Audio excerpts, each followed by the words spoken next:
Winning 14 now, I think, is the form that they find themselves in. Let's speak to an Everton fan, shall we, who is joining us this morning, also the host of the Falcon Blues YouTube channel. And it's Dave Johnson that joins us this morning. Morning to you, Dave. How are you? David. Morning, Natalie. Morning, Tony. Thanks for getting me up super early to talk about Everton.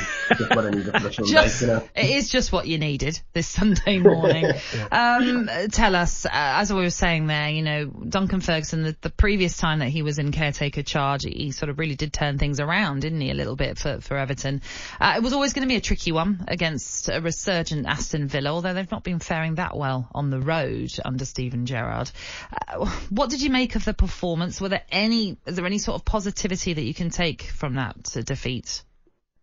Yeah, I think it was a much improved Everton side. You know, we looked a lot more resilient. We just looked a little bit more confident and a little bit more, right, okay, we're going to go into this game thinking we can get something out of it.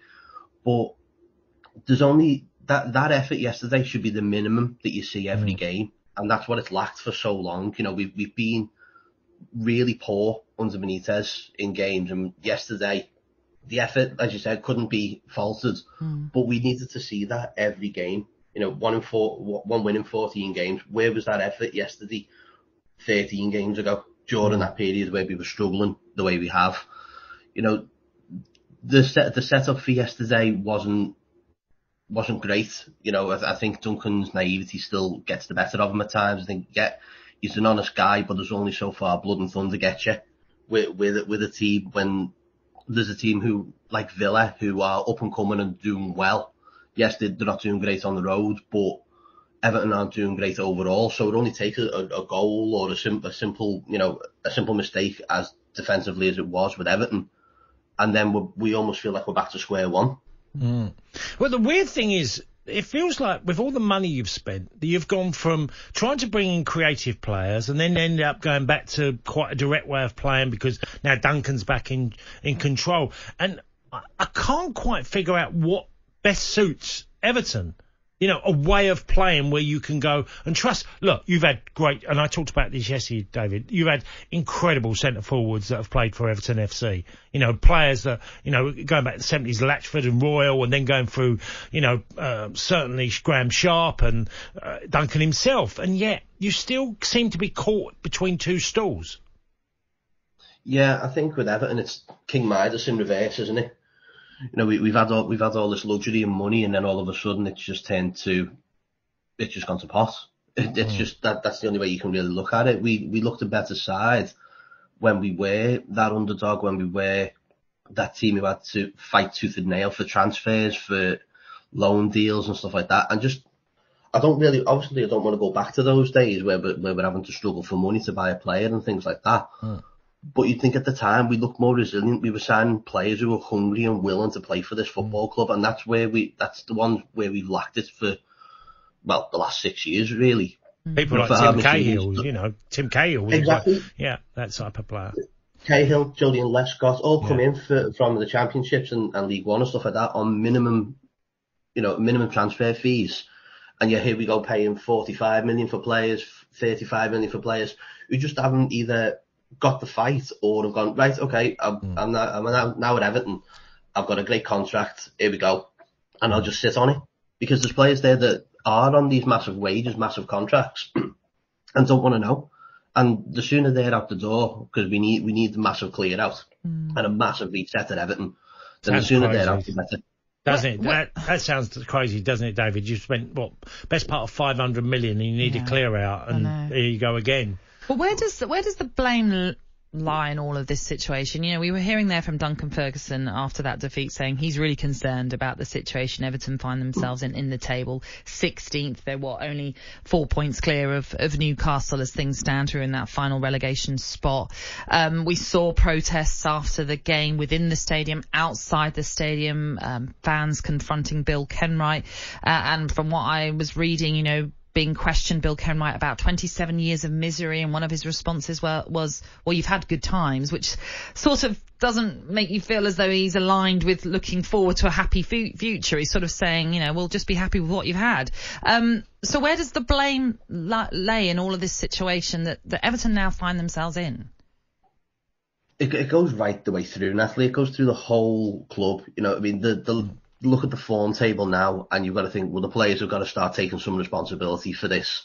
There's so many players that have down tools, and so many players that are just going through the motions at Everton, that you just think, well, you know, do you want to play for this club? Do you want to be here? But then at the same time, you look at the situation with the director of football, who was marched out quick enough, and by looking into it, you'd almost look like, was he actually given an opportunity to do his job?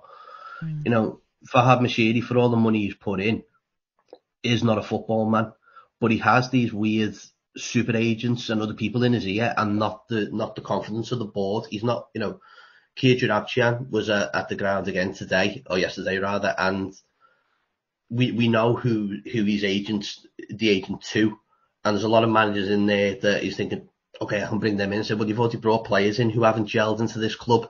Farhad Mashiri's got you've got to take a lot of the responsibility and thinking, okay, well, I need a proper director of football and allow the man to actually direct football. Yeah. You know, give, you know, we have Denise Barrett-Baxendale, who's our CEO, who, again, doesn't feel like a football-minded CEO. And he needs to surround himself with the staff that is business-minded, but also understands the football side of things, and understands the manager and what we need, and, you know, how to rightly go about directing a football club. Because at the moment, it goes so high within this club, it's damaging everything. It's damaging the relationship with the fans, the players. Everything at the moment is just so rotten to the core that, like I said before, a complete reset is needed desperately. Yeah. David, just briefly, David, because we're running out of time. How worried are Evertonians? You've got Newcastle and Leeds coming up, teams that are around you. Are you concerned about being dragged into that relegation battle? I've been concerned since about December, to be honest with you, because the results weren't going our way. When we looked at, you know, you look at this team and think, well, hang on, what was going on with this team last season when we were, you know, second, third, fourth around January time, to be 16th in the league and the worst form I've seen in an Everton side in probably 20 years. You know, so yeah, absolutely. I'm worried. You know, Norwich picked up points yesterday, Newcastle picked up points, Southampton. These are the fixtures that we all thought, okay, there's teams around us here where we've got to put them to the sword and try and get the points that we need. And at the moment, unless we're bringing in someone who's understood what's going on at Everton and knows where to change it and where to look at the management and where to look at the structure of the team and say, right, okay, this is the problem, I'm going to isolate it, and then we're going to get out of this mess, I don't see it. I think we're really, really, really going to struggle unless we start picking up points desperately now. You know, and it starts next week. Yeah, well, like we were saying yesterday, and I was reading ahead of these round of fixtures, that had the season started a month later, Everton would be bottom. They'd be 5 points adrift as well. That's how dire that situation is. And as you've said there, David, that you need a reset.